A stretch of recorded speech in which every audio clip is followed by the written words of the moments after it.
T-Mobile, they're making some plays. And I don't know if this is good, if it's bad, or something that we just need to pay attention to. If you are a T-Mobile user, some changes are about to happen. And what I mean by that is T-Mobile is discontinuing convenient customer perks after 10 years. The CEO basically is stepping down to become the vice chair, making way for a new CEO who basically is about to take an all digital first approach. We talked about the T Life app a couple weeks ago, where we shared about how T Mobile wants you to do everything inside of the app as opposed to going into the store. And basically, whether it's making new purchases, whether it's reaching out for customer service, getting a new phone upgrade, they want to make it all digital. And basically, these are some new policy changes that basically we as customers are going to have to adapt to. And they said by January 2026, T-Mobile plans to make the T-Life app the one-stop shop for all accounts, business, upgrades, new lines, the whole thing. Also, they're starting to accept damaged trade-ins, which is good for those accidental drops. Even if the value is lowered, they will start to accept those devices and give you a credit for that. Now, there's a thing called LTE, and if you've ever heard of it, and if you're not familiar with it, it stands for long-term evolution. Long-term evolution. And basically, it's the global standard for the 4G wireless broadband technology that most cell phones have been using for a minute now. Now, here's the thing. They want to push 5G. That's just what it is. And so the LTE that has been reliable, everything's about to be 5G. That's just basically short answer, short term, okay? It's basically the LTE has always been dependable, been tried and true network that laid the groundwork for even faster 5G networks that we're seeing today. And that's why T-Mobile is talking about phasing it out. They're moving to the new, even faster tech. That's it. So everything is going to be 5G by 2028. And basically, they said that moving forward, starting November 1st, they're hiking up the late fee from $7 to $10 or 5% of the balance, whichever is higher. And then here's the crazy thing.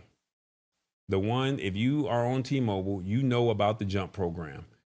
That was the lease program where you could jump out of your phone 3 times a year and you can try a phone out. I want to try the iPhone today. I can come back 60 days later, 30 days later. I can come back tomorrow and say I don't like it, and they will put me in a new phone. And you could do it up to 3 times a year. They're saying that they're ending this program on December 1st.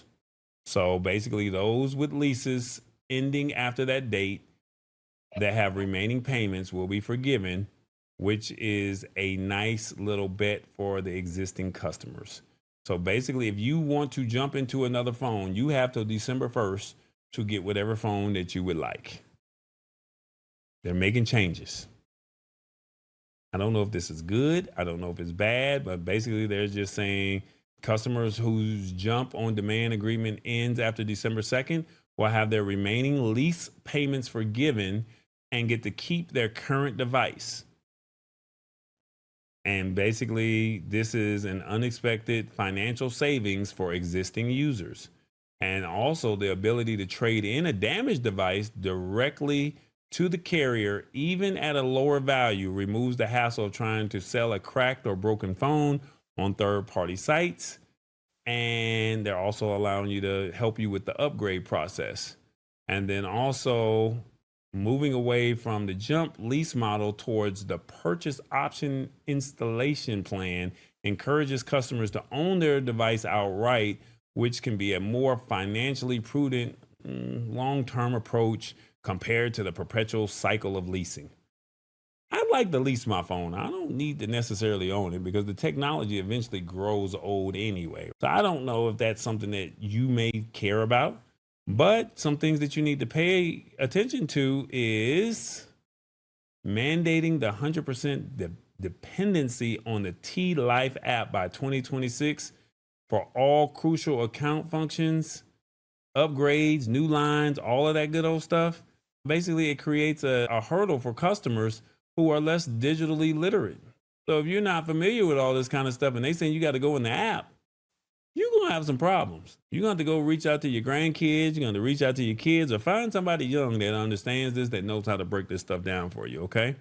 And then, like I said, Hey, embrace it or get left behind. no, or pay a hefty fine. That's not get left Right, behind. right. That's what that is.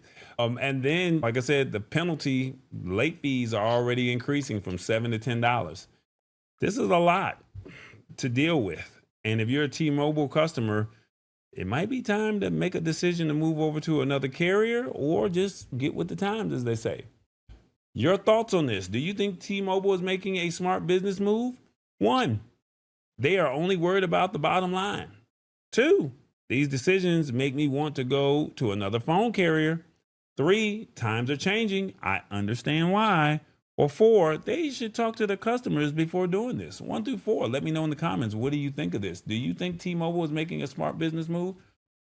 Revis, your thoughts? My thoughts is T-Mobile is like the state of California. When all the regulations for trucking start, it starts in California, then it moves on to everywhere else. Pay attention, because T-Mobile is just starting something that everybody else is going to pick up on. Interesting. So you can go somewhere else if you want to, but guess what? That same thing is coming there too. Well, if they are successful in pulling this off, Revis, if they are successful in pulling this off, I think you're going to be in a situation where, like you said, everybody else is going to start to do this. It's always going to take one. That's the only reason why AI has not taken over, right? They just said that Amazon this week, right? We were just talking about AI. They're about to let go of 600,000 people. They are the 3rd largest employer. Federal government number 1, Walmart number 2, and Amazon number 3. And they just said that they're about to let go of 600,000 people and they want to start using robots and AI. They just said this yesterday on Good Morning America. So the only reason why other companies have not done this is because they're waiting to see what the pushback is going to be, right? They want to see who's doing what, who's not doing it. How is the consumers, how is the climate of the United States receiving losing jobs? But somebody's going to have to be the bad guy. And if it goes over well, then other companies are going to do it. If it does not go over well, well, they're going to get that blowback and other companies are going to be afraid. So in one side of the coin, we want to push AI, but on the other side of the coin, we're like, no, we don't want to lose our jobs. But you got to find that happy medium. And where that medium is, I don't think that there is one. It's either you're going to be AI first or AI at all, nothing at all. And I think, unfortunately, the latter is not going to happen. So we're in a tough situation when it comes to making a decision with AI. And I don't have the right answer for you. All I can tell you is it's here. Now, being a digital first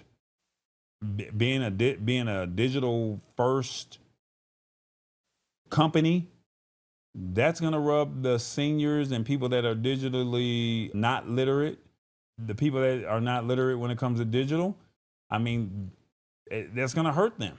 And so now they may be looking at it as, I'm open to losing customers because go to somebody else, go to a consumer cellular, go to a Mint Mobile, go to a Metro PCS or a Boost Mobile. They may be okay with that.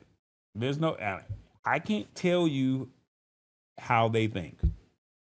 I don't work for them. I'm just spreading. Well, this is what they're going to be watching out for. Mm-hmm. This is what all those other companies going to be watching out for, to see if people start running to them. If people don't start running to them, they're going to take on the same model. Okay.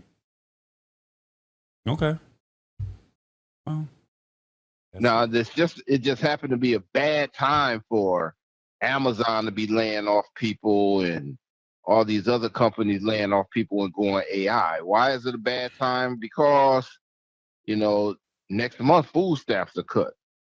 And I just was watching a couple days ago that if you've been on Section 8 for 2 years, you're getting cut off too.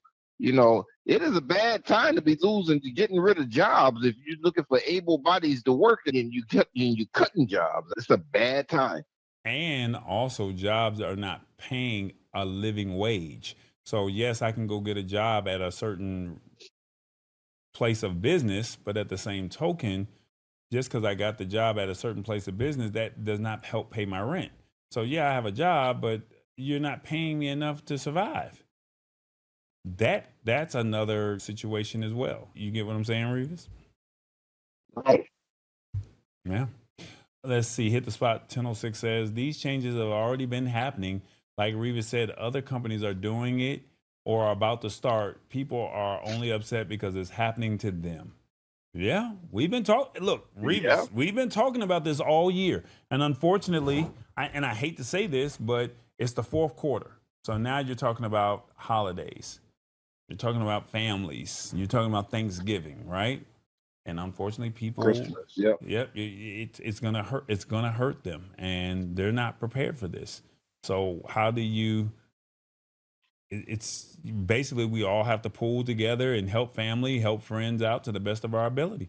But we've been saying that this was going to happen last year.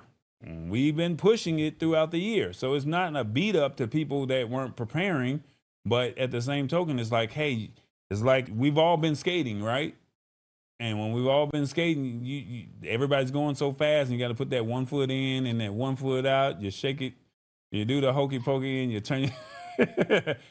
That's what it's all about, right? So, not trying to be funny, but we have to learn. I know that was a corny line that I just threw out, but we have to learn this AI. We cannot be afraid of it. We have to embrace it. I understand. Tallboy is that first generation. The others are going to come in with the masses, and then you're going to have the stragglers that are going to come, at the very end. That's just the way society is, but that's just what it is. We gotta do better. That's it. We gotta learn. It's the Lab Tech Show. Join us Wednesdays at 8 p.m. Eastern at thelabtechshow.com. Embrace it or get left behind. Alrighty then.